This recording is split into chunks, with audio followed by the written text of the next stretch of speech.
60-unit affordable property born out of an innovative partnership with the American Legion.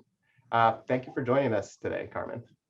Thank you. My pleasure. Thank you for the invitation. This is, I love the work that your firm does, so it's an honor to get to meet more of the team. Great, thank you. So just please tell us a little bit about yourself, about your background and your story.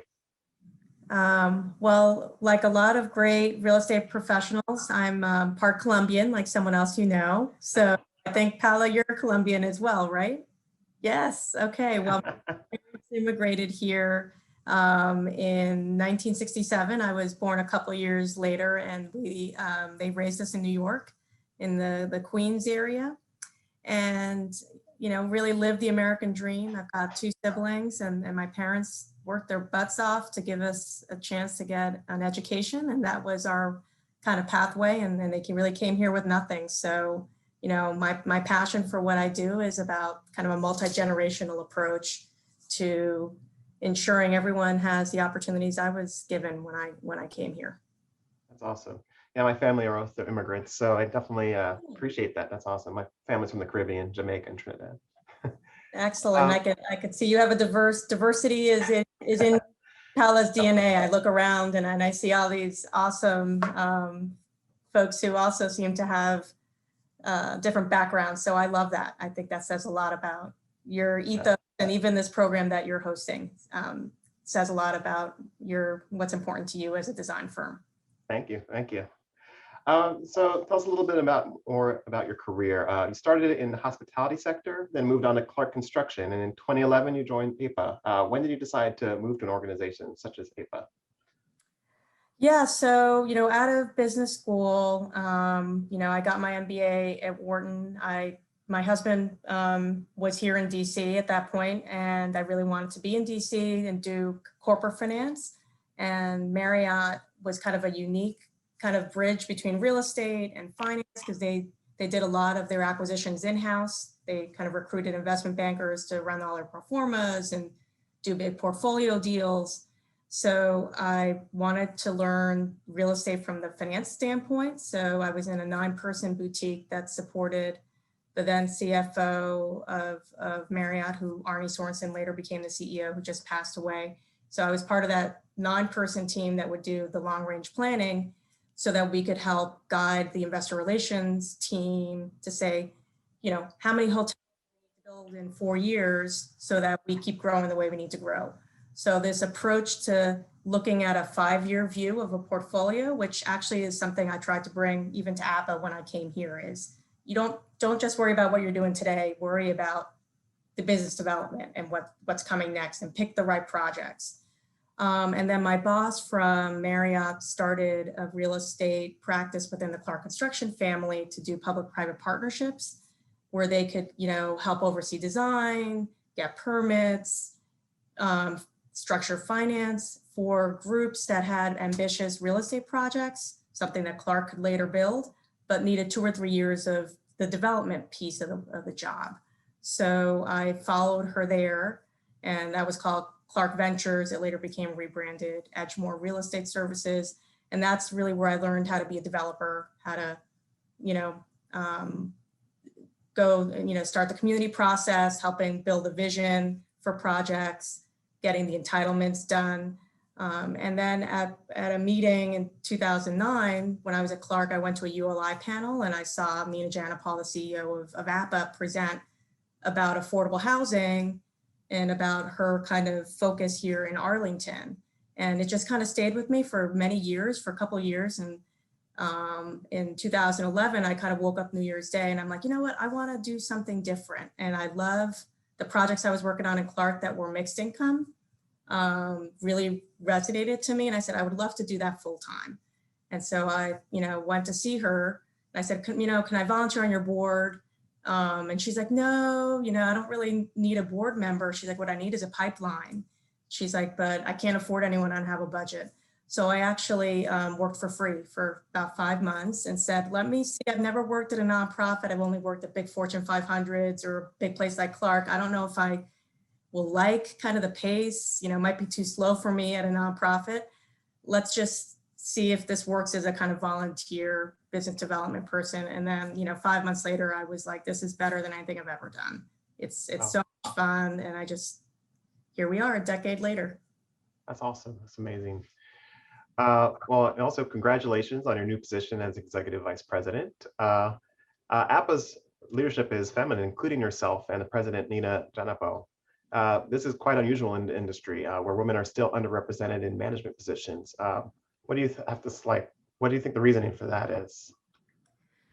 Well, I think the thread in my career has certainly been women looking out for women, or, making sure that there is a place. I have 3 kids, and there have been different points in my career where it's been overwhelming to kind of be in this business. That's a lot of late meetings, a lot of stress, a lot of, $100 million deals that, we've put a lot of money in at risk to get to closing, and, how you balance all that. And the women I've been attracted to work for are all, demand excellence, just demand accountability. You're not missing a deadline, but also give you back flexibility. Do it how it's going to work in your life. If you need to go to this parent teacher conference, or you need to do this, or your kid's sick, or your parent needs you, like, we're the whole person, right? So go take care of your business, but then I know you can get it done. Get me that rezoning and don't miss the hearing, and we've just really, I've gravitated working for people like that. And I want to be that kind of leader to others. And candidly, my boss gave me permission to tell you guys this, but we announced yesterday 400 of our funders, she's retiring in June, and the board elected me to be CEO last week. So, Awesome. which is really exciting. And she said, Congrats. in the spirit of kind of you guys inviting me in to share about my career, it was Nina kind of mentoring me for the last 3 years, knowing that she would one day want to retire, and giving me the tools and the opportunity to meet the right people on the board, to meet the right funders, to do more than just a real estate, because she knows being the CEO involved other things that would be important for her to carry on. So it's been a quiet partnership and discernment from her in terms of, she wasn't sure when she wanted that to happen, but she wanted to make sure I was ready. So, I think finding mentors in your life, I guess, is the key. That's awesome. And congratulations again on that. That's great news. Thank you. I guess even talk a little bit back about back when you were director of acquisitions, we noticed, how does APAH keep homes so affordable, and how do you guys acquire the organization? Like, how do you guys acquire the units? It's the same tools that the market rate folks are doing, which is, networking a lot with owners, brokers, our board of directors. We have a really amazing board of professionals that were either market rate developers or former elected officials or just community leaders. And they're always, they may hear of something, make an introduction, or we rarely win broker packages, frankly, because I think there's so much external capital coming to this region with a lot of cash, and they can close quickly. Our best pipeline comes from mission-minded partners. It's people who really believe in what we're doing, and they're willing to maybe give us 6 months to close, or maybe even if it's a new development, a year to close, so we can get through an entitlement, so that we have time to pull our resources together. And that's been really, and then it's been a lot of our own redevelopment. So taking, APAH owns 18 properties. Where do we have an asset that is underutilized? An acre of land with 27 units on it that could be re-envisioned to be 12 stories. Let's meet with county planning staff. Let's sell them on our vision, and then walk through a multi-year change in the general land use plan, change in the zoning, create new tools, advocate for that. Has also been kind of a big part of the pipeline. So it sounds like it really hinges on like strong partnerships. Absolutely. That's it's in our name, the Arlington Partnership for Affordable Housing, and it's true to why it works. Right. Talking a little bit about strategies. How have the strategies changed since you joined in 2011? The strategy in 2011, I'd say, was just starting affordable housing wasn't as politically as visible back then. Like now, as I was, as I was saying, when we were warming up, it was like now everyone's talking about affordable housing. You even have technology like the Amazons and the Facebooks and the Apples throwing billions of dollars at housing affordability. In 2011, I don't think anyone was really talking about it, in any really big scalable way, about the crisis, about it, the regional impact, the dire need for resources. So it is completely a different kind of industry than it was a decade ago. Okay. Yeah, that's definitely something I've seen, like even in the media. So one of the projects you built under your tenure, Gillum Place, it won the ULI Washington Trends Award for Excellence in Affordable Housing. You've mentioned before that not only is it about housing, but also an ecosystem to create opportunities. How do you envision this? Well, what I love about that project was it was kind of the first time we had to do retail. And instead of just trying to find anyone to sign a lease, we really wanted to find kind of neighborhood retail that was going to both help our residents, but help the community at large to make affordable housing kind of an asset that everyone can better appreciate. And we partnered with, it was a church site that they sold us. So they went from having a 100-year-old like traditional church to having a 4,000 square foot modern church with multi-purpose rooms, no pews. It was just all super modern where they could still worship, but they could do, now during the pandemic, they've turned it into a learning pod. So they can take the residents that live in our building and the people at the church could host learning pods for people so that their parents can go to work, right? And then the other part of it, we partnered with a nonprofit, La Cocina VA, a Latina led organization with Patty Funegra. She raised $3 million. It's an incubator. So it's a huge kitchen, sort of like Union Kitchen, where people can start their own culinary businesses, get trained. So that's what I mean by ecosystem. It's affordable housing, but in there we're doing workforce development, education, worship. It's during the pandemic on Sundays, the church members have essential items so people can come down and get diapers and things that they need that they can't afford during the pandemic. It's fresh fruit from the farmers market that, the church members pick up and bring to our residents. So, and then in the training kitchen, they're actually preparing meals for the homeless shelter because she wanted to launch a catering business. Well, during COVID, no one's having parties. So she had this beautiful $3 million commercial kitchen that's going unused during a pandemic. Someone gave her a grant to make food and she, so That's it's pretty like, awesome. how do you be part of like something bigger? Oh my gosh, yeah, that's great. I mean, it's great hearing how people have kind of shifted and transitioned to like help people out in this pandemic, and that's awesome to hear. Shifting gears a little bit, talking a little bit about affordability and kind of some of the more social issues. So DC has one of the highest median incomes in the country, and it has a 42% ownership rate in general. But in areas like Ward 8, we still have 78% of people living in rentals, and DC also has one of the highest rates of homelessness among women. What do you think are the most important constraints that create a more equitable development in DC? Well, I think the challenges, especially coming out of the pandemic are tremendous, right? Especially for women, like, we talked about childcare has been a real problem during the pandemic for a lot of our families. You've had people who were living paycheck to paycheck before the pandemic, and the pandemic hit, and then all of a sudden they have nothing because either they get sick, their kids can't go to school, they're in working restaurants or driving Ubers. So we have really seen, firsthand people having to just go to one meal a day or not eat at all to maybe they can pay the rent, but they have $2 in their account. So that is really, a function of how rent burdened people are. You're not making enough money to live here. So it's going to start with, how are we going to make sure people are making a living wage?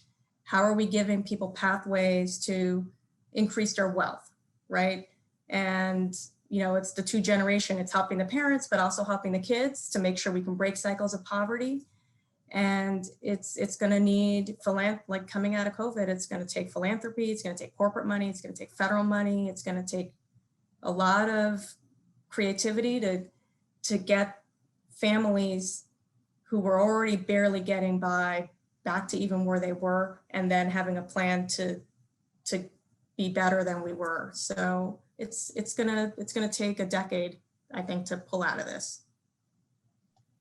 And you mentioned rent burden, and like that's a huge burden for a lot of people in the district and also in the region. Uh, how important is ownership of housing, like moving from renting to ownership? How important is that? Yeah, and it's not something APA does today, but candidly, it's kind of my dream. I do think kind of my lived experience is home ownership is what gave my parents the opportunity to have equity, to educate me, to retire, to have healthcare, to have security. And for people during the pandemic that have owned homes have done better, right? You know, you're not at the whim of a landlord that could evict you, right, as easily and not cooperate with you to get you rent relief and other things.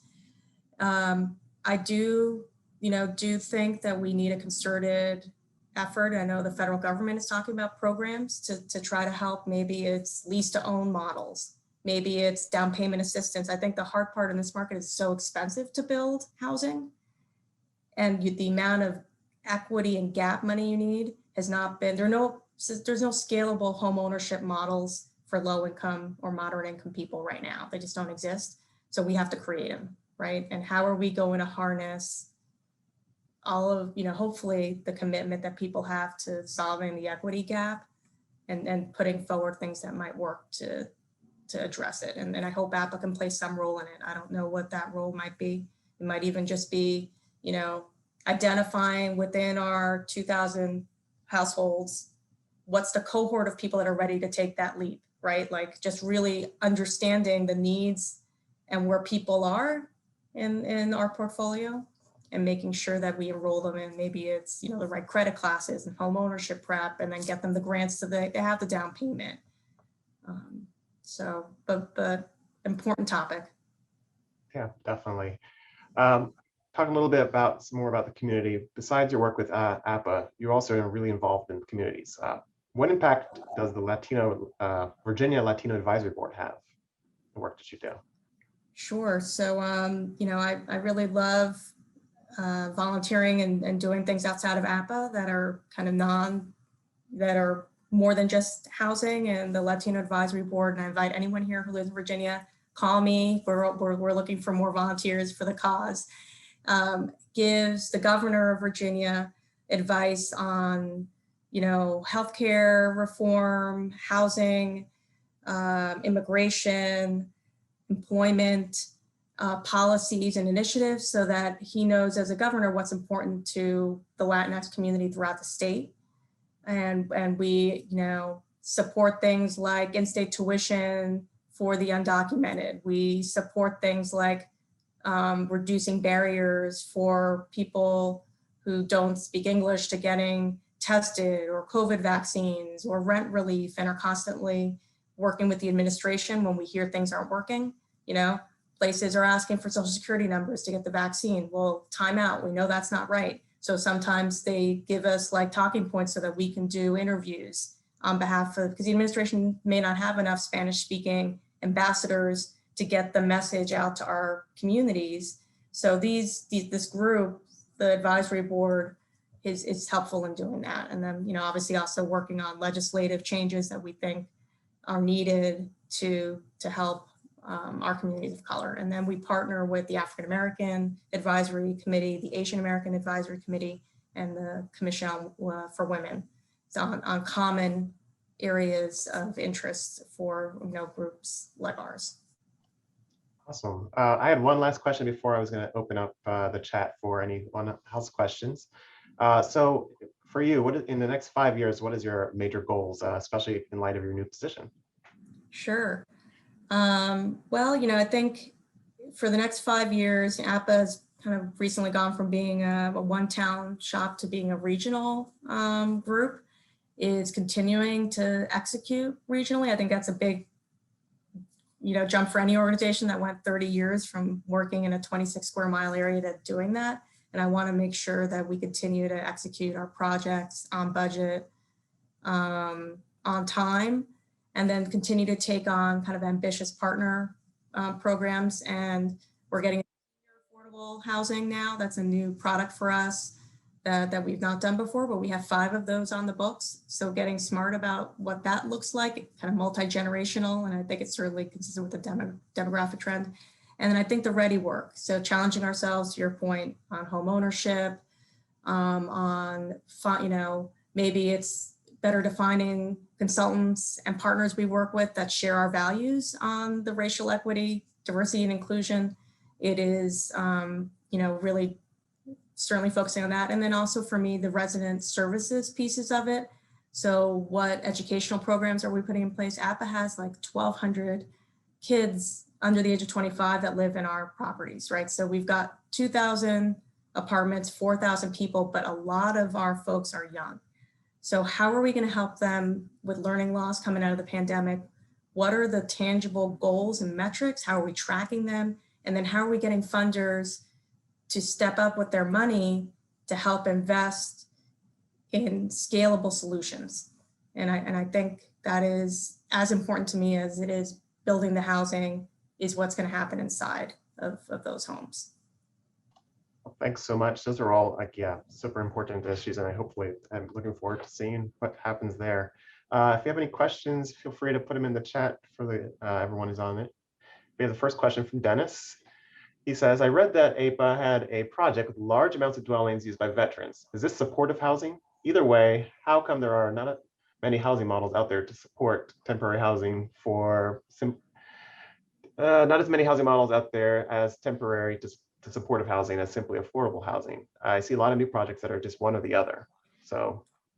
Yeah, that's a really great question, Dennis. And I think the way we approach it is our typical model is out of any affordable housing project to set aside a percentage to be permanent supportive housing for people who've experienced homelessness.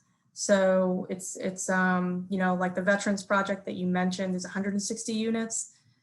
Our goal there is to do, at minimum 16 permanent supportive housing partnership. And that means typically that person is part of a program, gets identified through a partner, either the Department of Human Services or through the VA, if it's a VASH unit, or it's, maybe it's in other projects, it's working with the domestic abuse shelter, and they have their own, rent subsidies, and they pair them with programs. So a lot of time, folks who are coming in to us who have higher barriers, who've maybe experienced homelessness, need more help or more support than someone who's just rent burdened, doesn't have the income, but doesn't really need anything but lower rent to live successfully in the APA property. So we really are intentional about every project having that the folks with more barriers, there's a set aside, and we're trying to constantly push that number up. Maybe in some places it's 20%.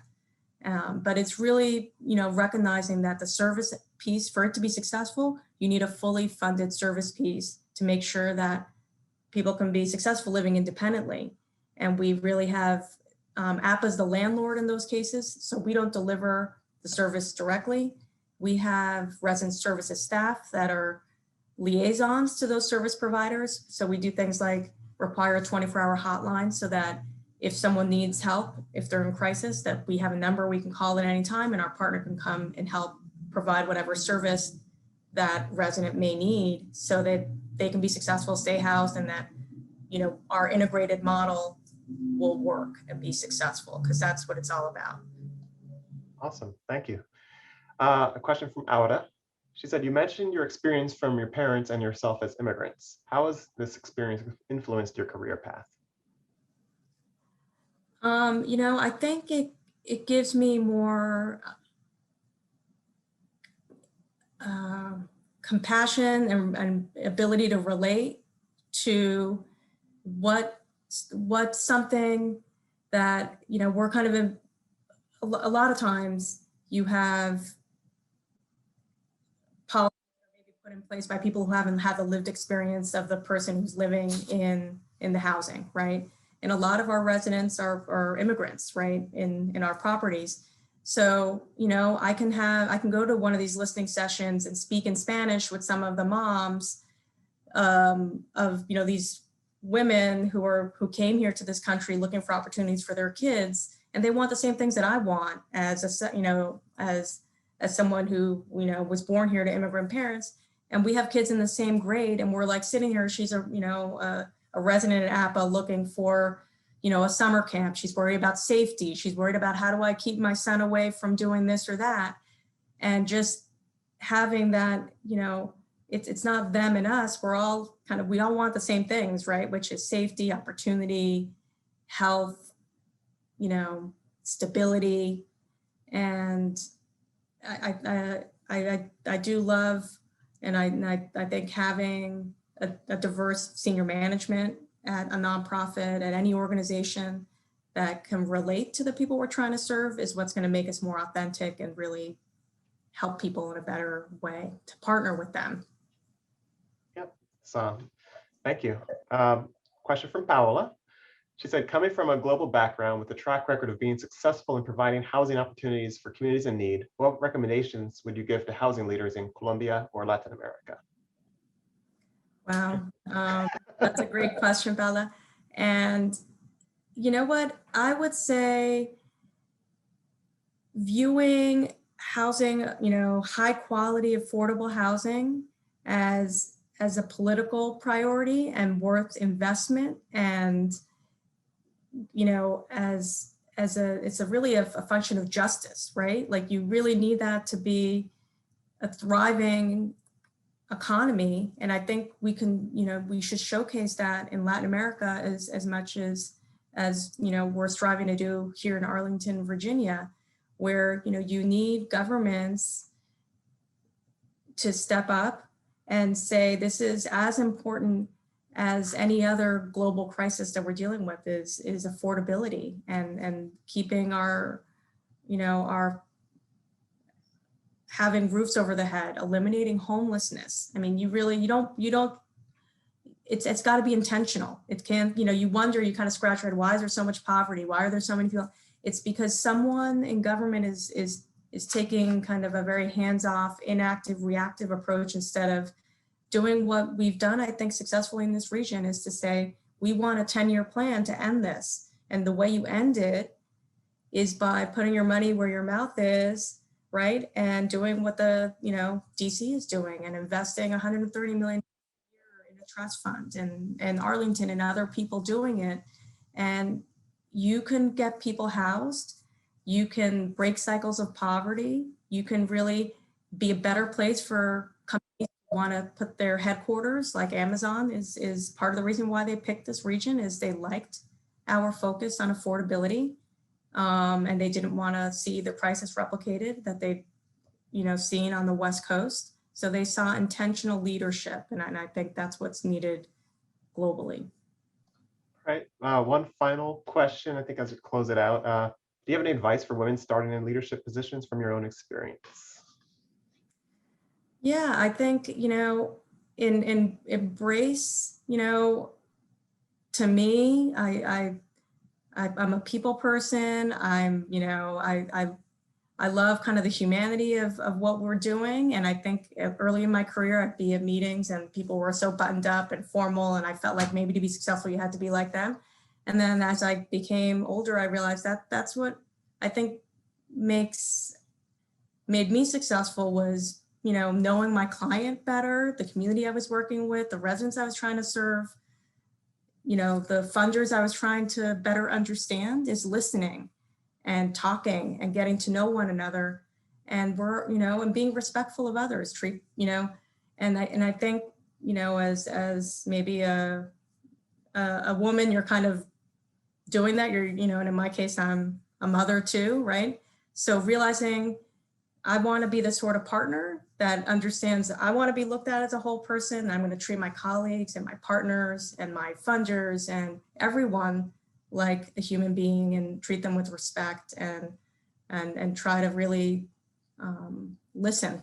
I guess that's the best thing I could say, is I encourage everyone to no matter what position they are in any organization, really be open to getting to know who it is that they're working with. Carmen, thank you so much.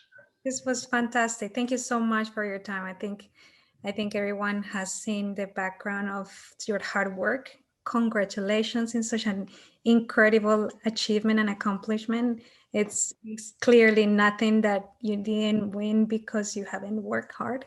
You can see that you have really got yourself into a wonderful position that you deserve it. So congratulations on that. And thanks again for your time today. Okay, thank you so much, Paula. I Thanks really for joining. appreciate the Thank you, invitation, Carmen. and it's been a pleasure meeting all of you. Thank you Look so forward. much. Okay, bye-bye. Thank you all.